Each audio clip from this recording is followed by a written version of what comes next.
ஆனா எத்தனை வருஷமா காலை வளர்க்குறீங்க? 6-7 வருஷமா வளர்க்குறீங்க. எங்கெங்கெல்லாம் மஞ்சள் கொண்டு வருவீங்க? எல்லா மஞ்சளும் கொண்டு வருவீங்க. அவங்க என்ன வேலை பார்க்குறீங்க நீங்க? இதான் வேலையா? இப்போ எப்படின்னா வருமானம் எப்படின்னா இதுல இருந்து இப்போ பார்த்தீங்கன்னா காலை கொண்டு போறீங்கன்னா காலைக்கு வந்து பார்த்தீங்கன்னா வேட்டி துண்டு மணி மாலை அப்படின்ட்டு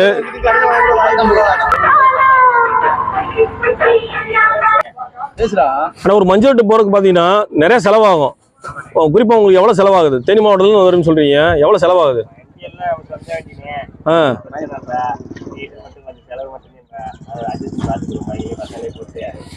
சொந்த வண்டியாக இருந்தாலும் கூட நம்ம ஒரு அதுக்குன்னு செலவழிக்கணும், டீசல் போடணும், மணி மாலை எல்லாமே பண்ணணும்.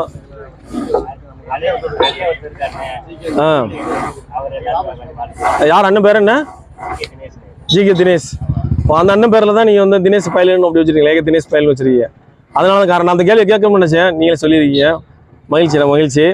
தொடர்ந்து வந்து மஞ்சள் வந்து ஊக்குவிக்கணும். தொடர்ந்து எல்லா இடத்துக்கும் நீங்கள் கொண்டு போகணும். இந்த குரூப் வந்து இன்னும் டெவலப் ஆகி நிறைய காளைகளை வந்து களத்துக்கு கொண்டு போகணும்னு ஆசை. தொடர்ந்து பண்ணுங்க, மஞ்சள் பாருங்க, மகிழ்ச்சியா இருங்க அப்படின்ட்டு எல்லாம் ஒரு முறை சொல்லிடலாமா? ரெடியா? மஞ்சள் பாருங்க, மகிழ்ச்சியா இருங்க. திருப்பி சொல்லுங்க இன்னொரு தடவை. மஞ்சள் பாருங்க, மகிழ்ச்சியா இருங்க சொல்லுங்க. ஓகே, அருமை.